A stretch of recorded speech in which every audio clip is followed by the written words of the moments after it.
Yes. Namaste everyone. So here we are, Suman and Swetha. We just finished our Monday routine. Yes. What is our Monday routine? Monday we come here to see Sunita and we do our Sookshma meditation session. And I look forward to it. It's part of my week, and if I don't do this for myself, it doesn't feel right. What does it do throughout the week for you? Throughout the week, it's actually something that gives me a lot of inner strength. I feel like I'm ready for the week. Mondays are actually hard for me because it's the first day back to work, usually after a weekend.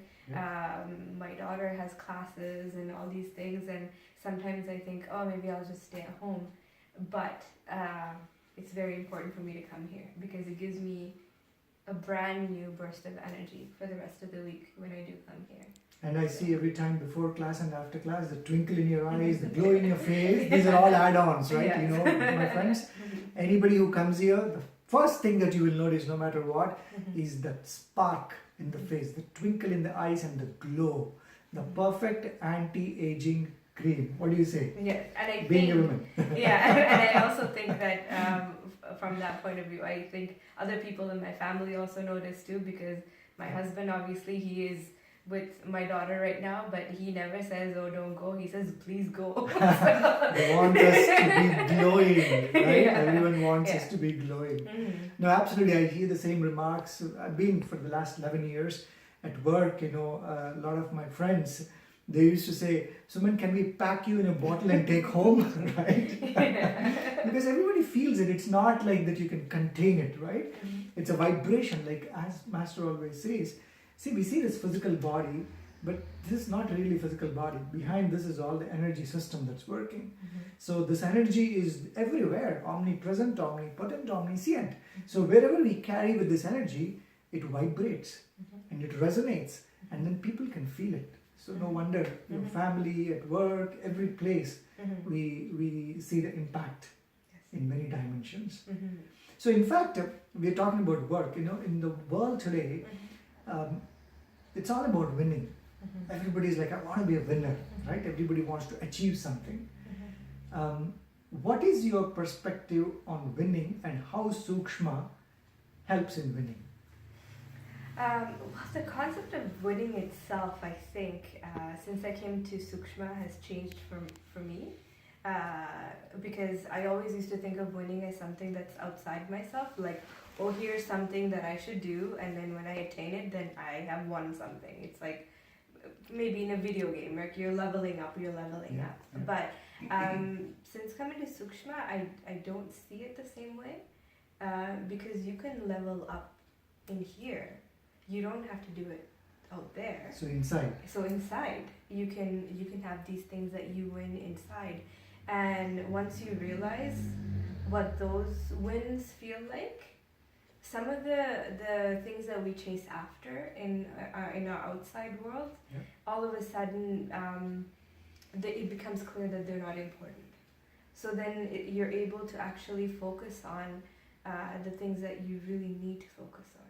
Yeah. So I find that it has a really good way of balancing what your true direction should be. Beautiful. Like you said, winning inside, right? If I go a little bit deeper, what are we winning? We are winning over, first, of course, the vices, right? All this kama, krodha, lobha, moha, madhamatsarya means excess desire, excess anger, jealousy, greed, selfishness, pride, all of these things. They say the greatest win is when you can win over yourself, right? When you know who you are and win over your inner enemies. So the first win is winning over the inner enemies. And the moment you win over, of course, who is the winner here? It's not somebody else out there. Your true self is the winner. When you're doing that inner war or inner competition, Master always says this beautiful thing, oh my God, these are precious jewels, right? She always says, never compete with others. Compete with yourself. So this competition, like you said, is not about winning something else out there in the world, but winning your own self. In this process, you're winning over these enemies, inner vices, and your true self is winning the game of life, yourself. a lot of what we chase after, the wins that we have outside, I started thinking about it. Do I want to do this because of some type of prestige it brings me? Do I want to do this because it's going to make me feel better about myself? Or do I want to do this because it is going to be something that is going to be universally something that is good? Greater purpose. Right? Meaning. Yeah, and a lot of times it's hard for us, just in the day-to-day world, with all the things that we have going on in our life, to really sit and think about that. Yes. And a lot of times we chase things, maybe not because of us, because there are a lot of people who will even direct you, like, this will be great for you, this will give you like a few more letters after your name, you should totally do this. You are totally smart enough to do this, right? We sometimes end up being misguided and chasing wins, and then if you actually take a step back and go, well, it's not really making me happy, and it's not doing any greater good. So being able to focus in on that, I think, is the biggest win. Because definitely. Being able to question, like, am I doing this for prestige, or am I doing this because I need to feel better about myself? Oh, then that means there's something I need to work on in myself. If I need to feel better about myself, it's not out there, it's something here. Then I need to there is a purpose, right? When you're working towards a purpose, so you knowing your purpose, a lot of you hear this word a lot these days, right?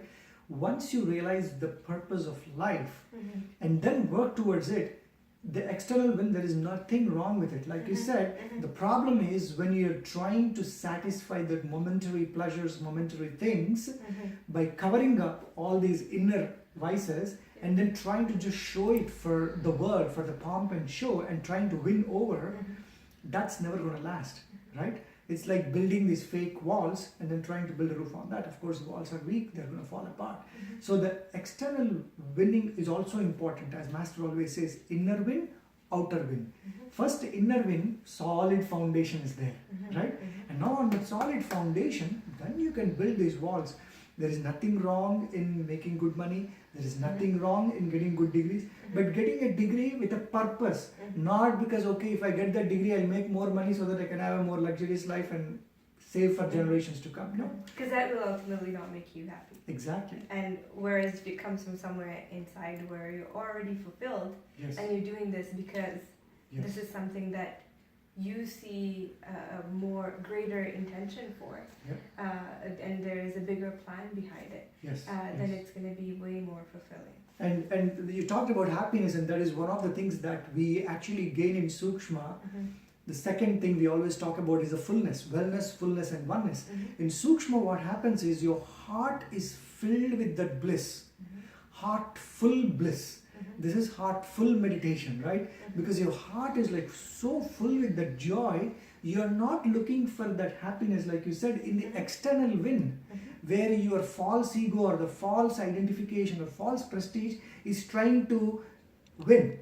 Instead, you are already contented, you're already full, you're already in bliss, you're already in joy, and whatever you're trying to do out there is for, like you said, greater purpose and meaning. Yes, and when you have that type of bliss and happiness with you, it's much easier to tell the difference between something that is going to multiply that for you and something that will actually push you back. Exactly.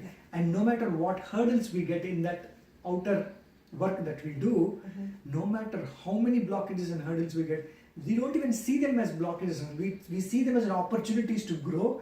And like people say, failures are stepping stones of success. Like each failure, even if we have any, we would take them as stones of success, and then we go on moving ahead further and further. And all that because again, you tap into that inner energy, because your self is never shaken.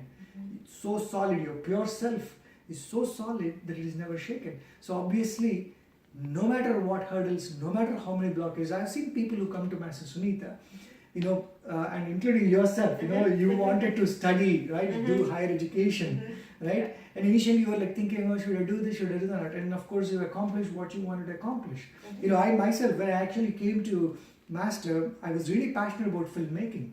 And you won't believe, the first opportunity I got was directing a 20-episode series for CBC and RCI, which was a huge project. right? And I did that, and I started doing some documentaries. So I actually fulfilled, and I've seen people who wanted to, accomplish, like get A plus, for example, school kids, right? Or people who wanted to become something like a lawyer or an engineer or a doctor. They would come here and then they would accomplish that. And these are people with even learning disabilities, dyslexia, and all kinds of problems would just get through that with ease, like people doing masters and PhD degrees, right? And all happens because they have won the inner enemies, and because of which anything they touch is gold in the outer world, and win is inevitable in whatever you do. That is the beauty of Sookshma. So the inner win is the resiliency that you get, and that resiliency is ultimately what allows you to be able to be successful in your outside world. Yes. Excellent. Thank you very much, Swetha, for your time. I know it's late.